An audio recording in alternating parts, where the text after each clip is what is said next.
इस कहानी के कल वाले भाग में आपने देखा कि कैसे गुड़िया की मम्मा बीमार थी और कैसे उस बीमार माँ को अपनी बेटी की चिंता हो रही थी। वो अपने सारे जानने वालों को अपनी बेटी का ख्याल रखने का कहती है और फिर कैसे वो अपनी बेटी को छोड़कर मर जाती है। गुड़िया अपनी मम्मा की बात मानते हुए सीधी अपनी मौसी के पास चली जाती है। बरगद का पेड़ तो यही है और साथ वाला घर, हाँ यही तो है मौसी का घर। गुड़िया उस घर के दरवाजे पर दस्तक देती है। घर के अंदर से दरवाजे के एक छेद में से गुड़िया की मौसी गुड़िया को देख लेती है। गुड़िया अकेली और यहाँ, इसका मतलब दीदी अब नहीं रही। अगर मैंने गुड़िया को यहाँ रख लिया तो मेरा पति तो गुड़िया के साथ साथ मुझे भी घर से निकाल देगा। बार बार बुरा बनने से अच्छा है मैं एक बार ही बुरी बन जाती हूँ। गुड़िया की मौसी जैसे ही दरवाजा खोलती है, गुड़िया अपनी मौसी के गले लगकर रोने लग जाती है। मौसी, मौसी मम्मा नहीं रही। मम्मा मुझे अकेली छोड़कर चली गई। मम्मा को तो रात ही पता चल गया था, इसलिए मम्मा ने मुझे आपके पास आने का कहा था। गुड़िया बेटी चुप कर जाओ। गुड़िया मैं बहुत शर्मिंदा हूँ बेटी, मेरा पति इतना अच्छा नहीं है जो आपको यहाँ रखे। मुझे पता है आप यहाँ रहकर खुश नहीं रहोगी और मुझसे ये सब नहीं देखोगा। आप अपनी मम्मा के घर में ही रहें। आप वापस चली जाएं गुड़िया बेटी। गुड़िया सिसकियाँ लेती हुई अपनी मौसी की बड़ी बड़ी बातें सुन रही थी। मौसी बहुत अच्छा किया जो आपने ये सब मेरी मम्मा से नहीं कहा। कम से कम मरते समय मेरी मम्मा को थोड़ा आपका आसरा तो था। सॉरी मौसी, मुझे यहाँ नहीं आना चाहिए था। गुड़िया वहाँ से वापस चली जाती है। गुड़िया की मौसी अच्छी थी या बुरी, मगर गुड़िया को जाता हुआ देखकर वो रो रही थी। शायद वो मजबूर ही होगी और वो दरवाजा बंद करके अंदर चली जाती है। गुड़िया रात से भूखी थी, उसने कुछ भी नहीं खाया था। वो रास्ते में आते हुए अपनी मम्मा के बचपन के दोस्त मिठू तोते अंकल के घर जाती है। मुझे तो रात से ही सब मालूम था। आपकी मम्मा ने मुझे बता दिया था कि अब वो नहीं बचेगी। अंकल, माँ ने कहा था कि जिंदा रहने की उम्मीद न छोड़ना। अंकल, मैं कल से भूखी हूँ और मुझे नहीं मालूम कि दाना कहाँ से मिलता है। इन दिनों दाना लेने दूसरे जंगल जाना पड़ता है। मैं तो सुबह सवेरे ही दाना ले आया था। अंकल, क्या आपके पास एक दाना है जो आप मुझे दे सके? गुड़िया बहुत मुश्किल हो जाएगी मेरे लिए। अगर मैंने तुम्हें दाना दे दिया तो मेरी पत्नी को भूखा रहना पड़ेगा। वो नदी से पानी पीकर आने ही वाली होंगी। कवि अंकल, क्या कवि अंकल का घर वही है ना, सामने वाला? हाँ, वही घर है। तुम्हारी मम्मा कल शाम उनके पास भी गई थी। गुड़िया वहाँ से सीधी कौवों के घर जाती है। इतनी छोटी सी उम्र में इतना बड़ा दुख। गुड़िया, तुम्हारी मम्मा तो अभी जवान थी, फिर न जाने क्या हो गया तेरी मम्मा को। मम्मा की किडनी फेल थी, मगर मम्मा ने सबसे ये बात छुपाए रखी। कल जब वो बेचारी मेरे पास आई तो बुझी बुझी बातें कर रही थी। आंटी, मेरा घर में अकेले दिल नहीं लगेगा, क्या आज की रात आप मुझे अपने घर में रख लेंगी? अगर एक रात की बात हो तो मेरे घर के दरवाजे खुले हैं, मगर गुड़िया बेटी जरा सोचो तुम कल क्या करोगी, और फिर अभी तो पूरी जिंदगी बाकी है। मैं समझ गई आंटी। गुड़िया उड़ती है और अपने घर वापस आ जाती है।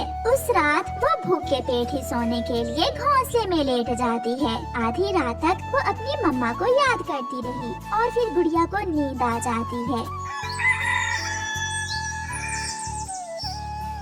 दूसरे दिन गुड़िया उसी समय पर उठती है जिस समय उसकी मम्मा दाना लेने जाया करती थी। वो जल्दी जल्दी से घर से निकलती है और जिस दिशा में सारे पक्षी जा रहे थे वो भी उस दिशा में उड़ती है। वो दूसरे पक्षियों के पीछे उड़ती हुई पहाड़ों के उस पार चली जाती है। वहाँ दाना था। दाना देखकर गुड़िया बहुत खुश होती है।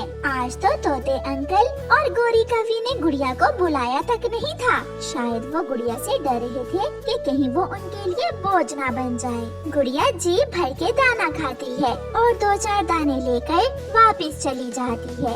ऐसे दिन गुजरने लगे, पुरानी यादें कम होने लगी और गुड़िया बड़ी होने लगी। उसने समय के साथ साथ सब सीख लिया था, घर बनाना भी। आज वो अपने घर की छत मरम्मत करने के लिए कुछ लकड़ियाँ इकट्ठी कर रही थी। वो लकड़ियों की गठरी बांध लेती है। सुनिए सुनिए, क्या आप ये लकड़ियाँ मेरे सर पर रख देंगे?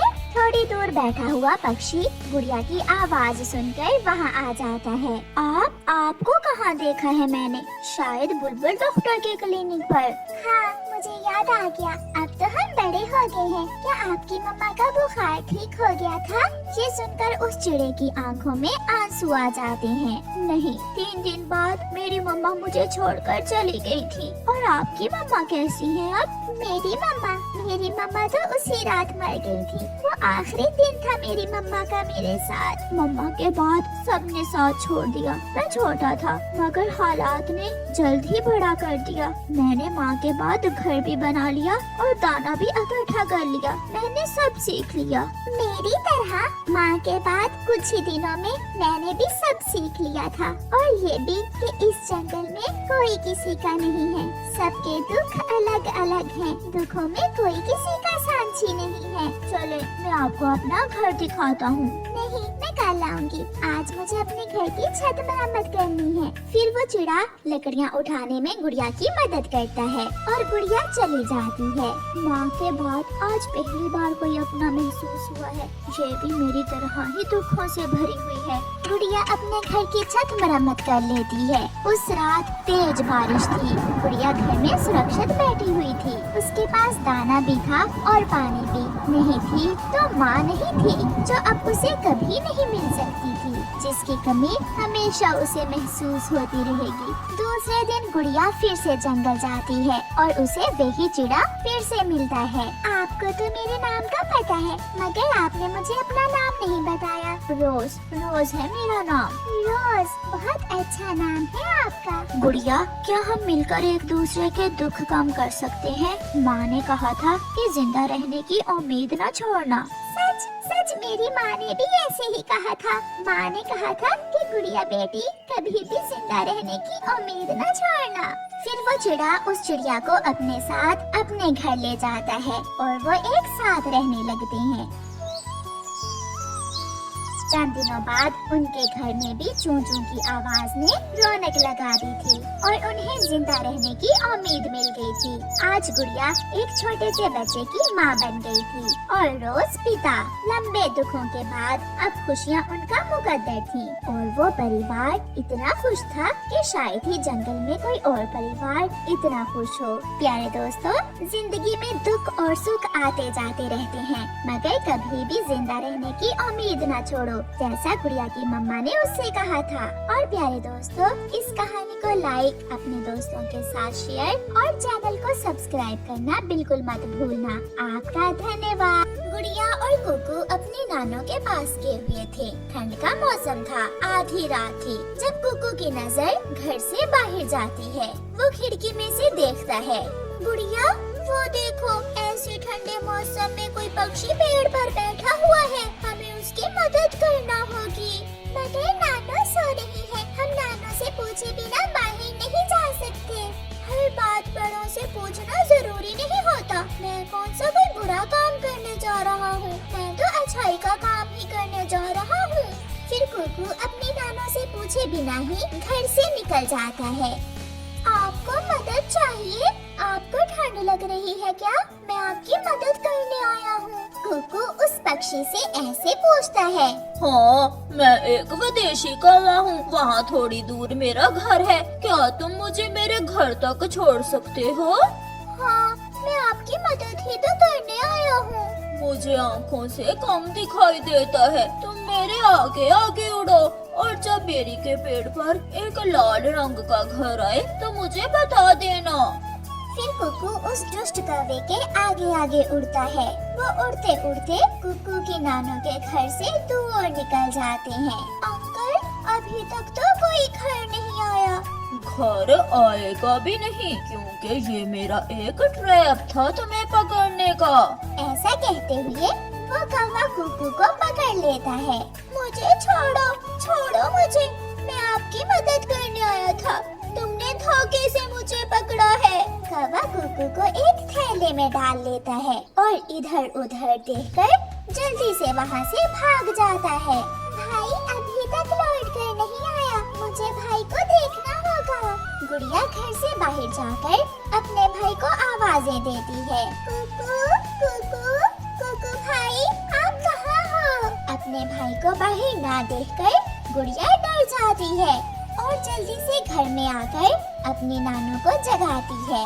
नानो नानो उठे, भाई नहीं है, ना जाने भाई कहाँ चला गया है।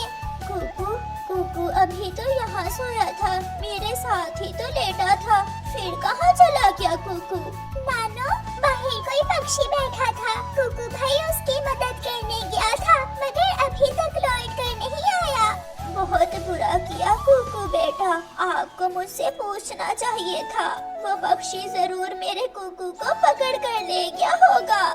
ठंडी रात में गुड़िया और उसकी नानो कुकू की खोज में घर से निकलती हैं। वो अपने घर के आसपास हर जगह देखती हैं, मगर कुकू कहीं भी नहीं था।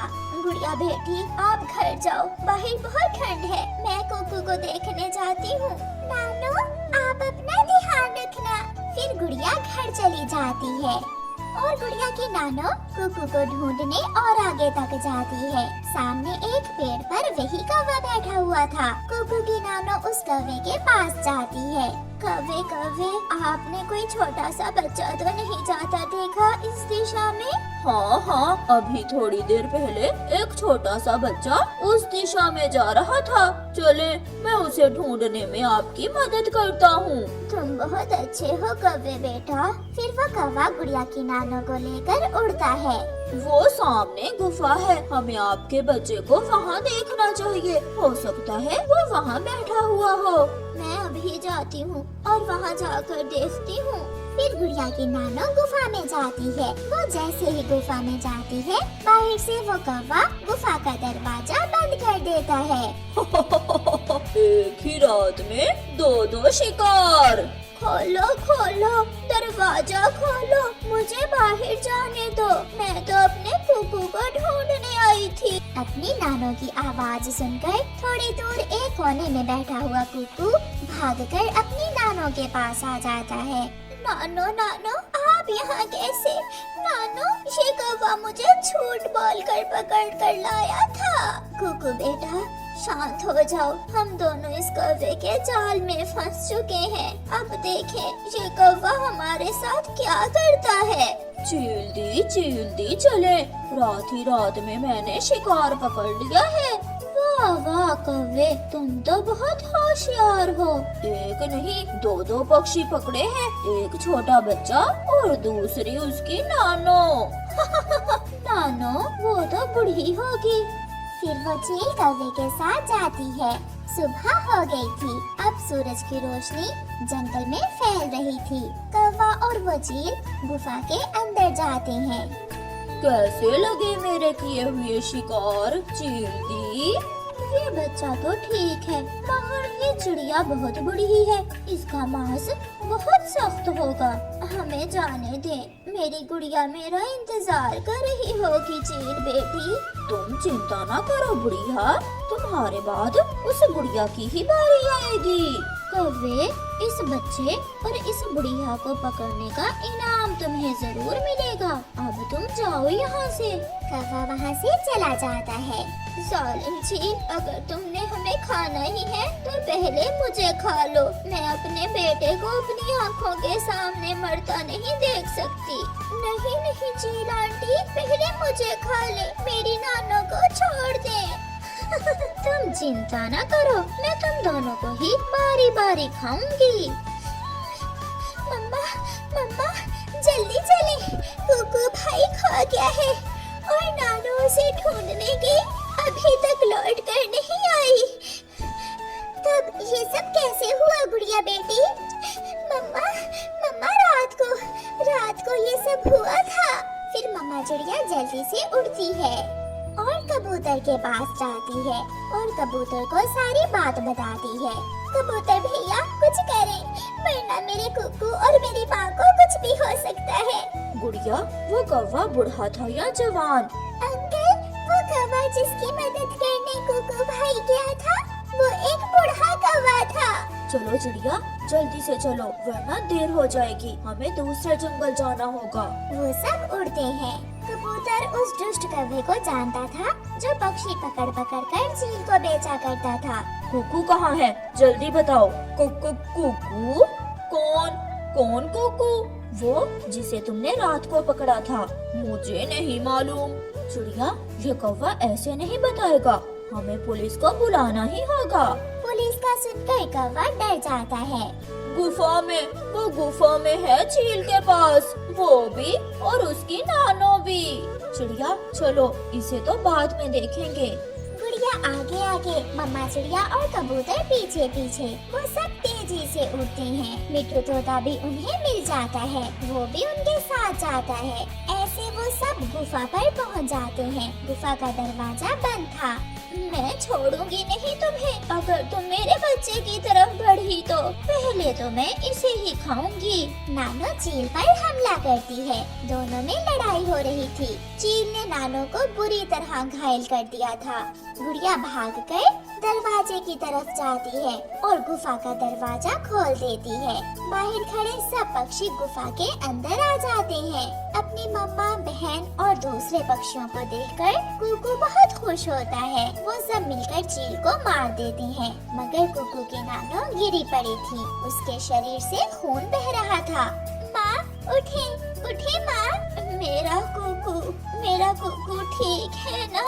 नानो, नानो मैं ठीक हूँ। कुकू की नानो एक लंबी सांस लेती है और वहीं मर जाती है। उसने अपने कुकू को तो बचा लिया था, मगर खुद जान की बाजी हार गई थी। कुकू भैया, आपकी छोटी सी गलती की वजह से ये सब हुआ है। कुकू बच तो गया था, मगर अपनी नानो के मर जाने पर बहुत दुखी था। फिर वो सब वहाँ से चले जाते हैं और कौवे को पुलिस जेल में डाल देती।